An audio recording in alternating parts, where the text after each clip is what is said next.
আসসালামু আলাইকুম, আমার ইউটিউব চ্যানেলে আপনাদেরকে স্বাগতম। আমি আজকে এই হিজাবটা বানাবো। এই হিজাবের জন্য আজকে আপনাদের কাটিংটা দেখাবো। চলেন দেখানো যাক কাটিংটা।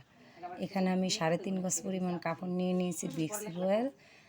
কাপড়টাকে প্রথমে আমি বিছিয়ে নিয়ে এটাকে সোজা করে 24 ইঞ্চি পরিমাণ একটা মার্ক করব।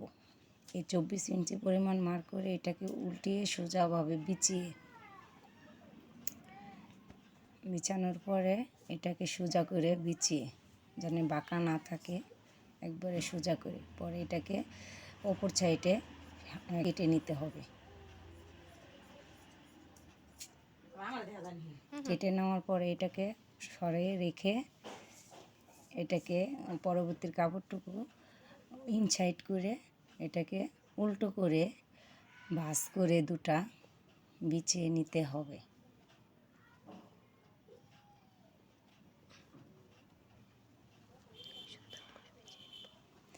এখন এটাকে সুন্দর করে বিছিয়ে নিব।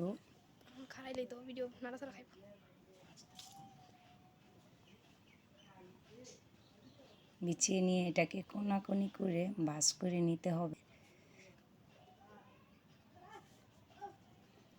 ভালো করে ভাঁজ করে নিয়ে এটাকে একটা ঝাড়া দিয়ে বিছিয়ে নিব, যাতে ভাঁজ না পড়ে থাকে, কুচকানো না থাকে। পরে মেজারমেন্ট টেপ দিয়ে এটাকে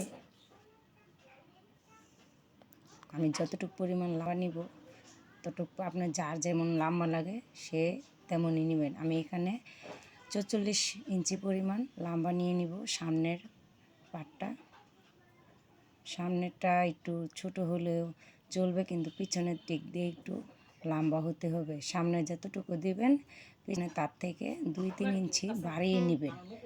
না বুঝিস বুঝ যাই তোর ওগার মতো বাপের ওখান আমালা তুমি যেটি কইতা শোনাই দিছাইরা দিন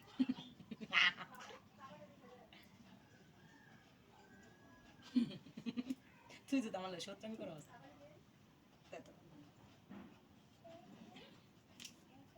নেওয়ার পরে মেজারমেন্টটা ভালো করে একটু দাগ দিয়ে রাউন্ড করে নিতে হবে।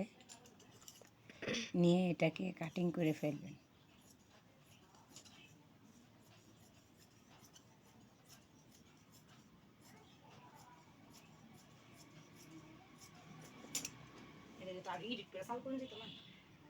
কাটিং করে এখানে কাপড়ের যে সেলাই লেখাটা থাকে এই লেখাটা কেটে ফেলে দেবেন, নাহলে পিছনে দেখা গেলে খারাপ দেখা যাবে। পরে বাকি কাপড়টুকু দিয়ে পিছনে যে জোড়াটা দিত এখানে জোড়া না দিলে হবে না।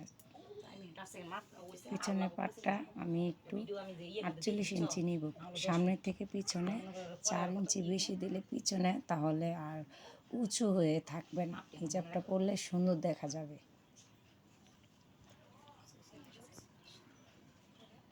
ওরা 48 ইঞ্চি মেজারমেন্ট করে এটাকে দাগ দিয়ে নিব। দাগ দিয়ে এখানে কেচি দিয়ে কেটে নিতে হবে। আমার কেটে নেওয়া শেষ। পরে এটাকে সোজা করে উল্টিয়ে এখানে 12 ইঞ্চি পরিমাণ গলার একটা মাপ দিব, যেহেতু আমি একটা এলাস্টিক দিব। এখানে একটা কাট মার্ক করে নেবেন। পরে কাপড়টাকে ভাঁজ করে রেখে দেন। দিয়ে পরবর্তীতে আগের যে কাপড়টা রেখেছি এটা সামনের পার্ট, এটাকে দু ভাঁজ করে নিয়ে এখানে 3 ইঞ্চি পরিমাণ পর্যন্ত একটা ভাঁজ দিয়ে নিবে। যেহেতু কাপড়টা দেখছি আড়াই হাত বড়, সামনের কুচিটা বেশি দিলে ঝুলে যাবে, দেখতে ভালো লাগবে না। এখানে 2 ভাঁজ করে কেটে নিয়ে ভালো করে ডলা দিয়ে এটাকে মাঝখান থেকে খুলে এখানে দেখবেন কতটুকু আছে। এখানে আমার 6 ইঞ্চি আছে, আমি 3 ইঞ্চি করে কেটে নিলাম মাঝখানে। নিয়ে কাপড়টি আলাদা রাখবো, রেখে এখানে 3 ইঞ্চি পরিমাণ একটা দাগ দিয়ে নিব। পরে এখানে কেটে দেবো রাউন্ড শেপ দিয়ে। পরে এটাকে ভাঁজ করে রেখে দেব।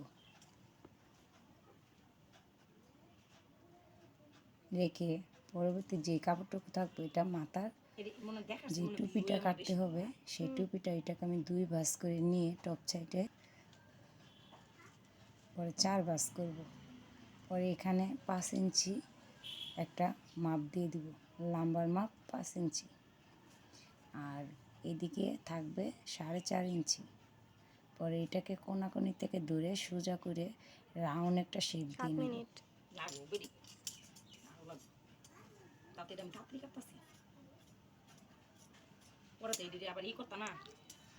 স্পিড দিয়া।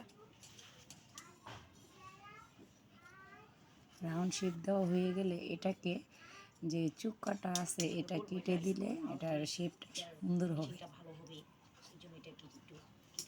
এটা পরলে ফিনিশিংটা সুন্দর আসবে।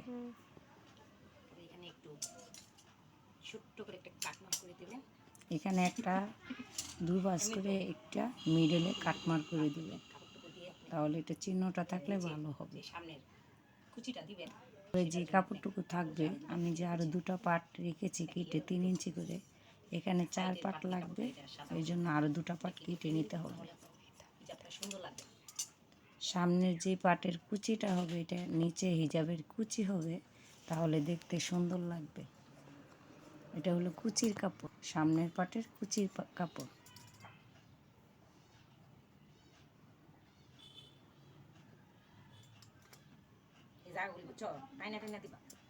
আমি একবার বললে একটা কাটা হইলে পরে মনে করো পরবর্তীতে আরেকটা যেটা কাটবো দুইটা দিয়ে দিব। না ইউটিউবে লং ভিডিও সমস্যা নাই তো। এখানে টোটাল 4টা পার্ট হবে, যেহেতু এটা আমি সামনে কুচি দিব, কুচিটা বেশি হলে ঘন হলে সুন্দর দেখা যাবে। এটা আমি ভাঁজ করে রেখে দিলাম।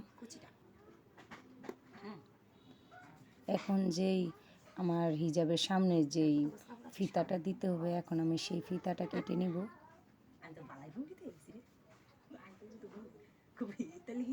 ফিতাটা আপনারা যতটুকু মোটা দিবেন ততটুকু ওই কাটবেন। অনেক চিকন কাটে, অনেকে মোটা কাটে। আমার যতটুকু লাগবে আমি অতটুকু কেটেছি, আপনাদের সুবিধা মতন কেটে নেবেন। 10 মিনিট 20 সেকেন্ড। এমন ভিডিও দেই 15 মিনিট। এটা কতটুকু লম্বা নেব ওটা দেখাই আমরা। এখানে আমি 20 ইঞ্চি পরিমাণ লম্বা নিতেছি। আপনি দেখে আপনাদের সুবিধা মতন আপনারা লম্বাটা রাখবেন। ফিতার লম্বা যার যতটুকু লাগে সে ততটুকু নিয়ে যাবে। এই তো আমার হয়ে গিয়েছে, আমার হিজাবটা কাটা। আমার হিজাবটি কাটা শেষ। আপনারা যদি আমার ভিডিওটি ভালো লেগে থাকে তাহলে আমার চ্যানেলটাকে একটা সাবস্ক্রাইব করে দিবেন আর একটা লাইক দিয়ে দিবেন। ধন্যবাদ।